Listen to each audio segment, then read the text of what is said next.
NIS DElEd के बच्चों के लिए एक अच्छी खबर आ रही है, गुड न्यूज़ है। ये गुड न्यूज़ जो है आप लोगों के लिए हमेशा के लिए गुड न्यूज़ बने, बस ये हम लोग प्रे करते हैं कि आप लोग जिस अधिकार के लिए फाइट कर रहे हैं, जिस मेहनत से जो है आप लोग इसमें लगे हुए हैं, उसका रिजल्ट आप लोगों को पॉजिटिव मिले। तो क्या अच्छी खबर है एनआईएस डीएलएड के बच्चों के लिए वो हम बताएंगे, लेकिन साथ साथ हम ये रिक्वेस्ट भी करेंगे सभी एनआईएस अभ्यर्थियों से कि आप लोगों को अभी साथ में आना होगा। आपका आपकी बात जो आप लोग चाहते थे कि सभी लोग सुने, अब सुन रहे हैं, लेकिन एक एक की बातें नहीं सुनी जाएगी ना। जब 12 लाख 14 लाख बताया जा रहा है तो उसकी संख्या भी तो आपको कुछ दिखानी होगी।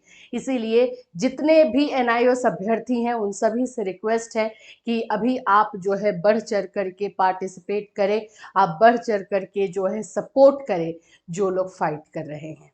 चलिए, सबसे पहली बात, ये गुड न्यूज़ रियली में है क्योंकि रिव्यू एक्सेप्ट जल्दी होता नहीं है। ये बात हर कोई बोल रहा था और ये भी बोल रहा था कि ये रिव्यू जो है एक्सेप्ट होगा भी नहीं, रिजेक्ट कर दिया जाएगा और पॉइंट्स हमारे पास नहीं है तो हम आगे नहीं बढ़ पाएंगे। बट ये हमारा पहला स्टेप है, ये भी मैं बोलूँगी कि ये फर्स्ट स्टेप है। अभी हमारे पास हमारा हमारा जो है रास्ता है और उस पर हमें अच्छी तरीके से चलना है, भटकना नहीं है, डाइवर्ट नहीं होना है। चलिए, रिव्यू के लिए क्या आया है। सबसे पहले तो हम आपको बता दें कि जो ये रिव्यू पिटीशन दायर की गई थी इसको स्वीकार कर लिया गया है, एक्सेप्ट कर लिया गया है और उसका नया डेट दिया गया है 6/8/2024। 6/8/2024 को ये जो केस की सुनवाई होगी वो जस्टिस बी आर गवई और जस्टिस प्रशांत कुमार मिश्रा के बेंच में होगी। आप लोग अच्छे से जानते हो कि 2023 नवंबर में जो है जो जस्टिस गवई हैं इन्हीं के द्वारा ये डिसीजन दिया गया था कि एनआईएस डीएलएड जो है अमान्य होगा। लेकिन अभी जो है अब मामला, सब लोग ये चाहते हैं कि वो सारे पॉइंट्स को भी देखा जाए। सिर्फ हम ये नहीं देख सकते हैं कि 18 = 24 नहीं होता, ये हम सब जानते हैं। 18 = 24 नहीं होता है, यानी अगर 18 महीने का कोर्स और 24 महीने का कोर्स बराबर नहीं होता है, लेकिन ये तो होता है और यही है हमारा 18/6/24 और ये 24, यानी 6 मंथ्स का हमारा जो इंटर्नशिप था वो, और 18 महीने का हमारा कोर्स सिलेबस। तो ये 24 हमें दिखाना है, वहां पे प्रेजेंट करना है। तो अभी रिव्यू को लेकर के अच्छी चीज है, बहुत अच्छी चीज है एक्चुअली में। लेकिन सभी एनआईएस अभ्यर्थी से कि ये यहाँ पर खत्म नहीं हो रहा है और ऐसा नहीं कि आप जीत गए और आपको ये हो गया, नहीं। अभी लंबी लड़ाई है, लेकिन इसमें साथ में आना है।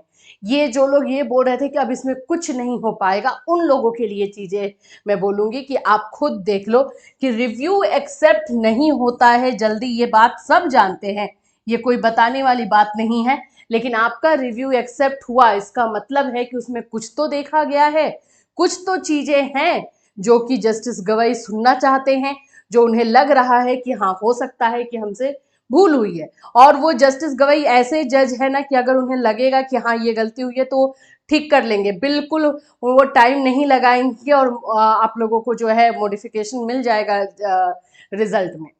जैसे कि बीएड वर्सेस बीटीसी में हुआ था, 11 अगस्त को फैसला एकदम स्ट्रिक्ट आ गया कि बीएड बाहर। 8 अप्रैल को फैसले में थोड़ा सा प्रोटेक्शन मिला बीएड को विद कंडीशन। तो अभी भी वो लोग लड़ तो रहे हैं, वैसे ही आप लोगों को लड़ना है, लेकिन साथ में आकर के लड़ना है, एक साथ लड़ना है। ये चीजों को ध्यान में रखना है आपको। तो ये अच्छी न्यूज है आप लोगों के लिए। इसकी सुनवाई जब 6 अगस्त को होगी, कैसे होती है, क्या चीजों का में पे बातें होंगी, वो सब हम देखेंगे। ज्यादा डिस्क्लोज एक्चुअली में जो लोग बोल रहे हैं कि अभी हम ज्यादा हल्ला नहीं करेंगे, शोर नहीं करेंगे, बिल्कुल सही बोल रहे हैं। साइलेंटली काम करना जरूरी है। आपको बस इतना बताना है, जिन जो लोग अभी हार मान चुके थे उन लोगों को इसमें होप है और आगे ये पॉजिटिव, अगर एक पॉजिटिव आ सकता है तो ऐसे बहुत सारे पॉजिटिव आ सकते हैं। इसलिए आप लोग मिल करके सहयोग कीजिए उन लोगों का जो इस लड़ाई में फाइट कर रहे हैं, जो इसमें आगे आ रहे हैं, क्योंकि ये आप लोगों का जो है एक तरह से, मैंने एक ट्वीट भी देखा है, वो भी मैं आपके साथ शेयर करती हूँ। अभी विश्वनाथ जी जो हैं, जिनके थ्रू ये रिव्यू पिटिशन किया गया है, इन्होंने एक ट्वीट किया कि हम जो है 2 से 3 हियरिंग में ही पॉजिटिव रिजल्ट लेकर आएंगे, 2 से 3 हियरिंग में सब कुछ सही हो जाएगा। लेकिन आप सभी को साथ में आना होगा। देखो मैं नहीं जानती हूँ कि सही होगा नहीं होगा, 2 से 3 हियरिंग लगेगा, ज्यादा लगेगा, हो सकता है, कोई इसमें ये नहीं है, लेकिन एटलीस्ट उसमें पॉजिटिविटी तो आ रही है। जो नेगेटिव लेके बैठे थे तो साथ देने में क्या जाता है, इतना ज्यादा इतने सारे लोगों का साथ आपने दिया है, आज यहाँ पर क्यों पीछे हट रहे हो। तो ये अच्छी न्यूज आई है एनआईओएस डीएलएड को लेकर के, लेकिन हम भी ज्यादा इसमें ना ही इसको हाइप करेंगे कि हाँ अब तो सब कुछ ठीक हो जाएगा, नहीं, अभी बहुत सोच समझ करके प्लानिंग के साथ जो है आगे बढ़ना है।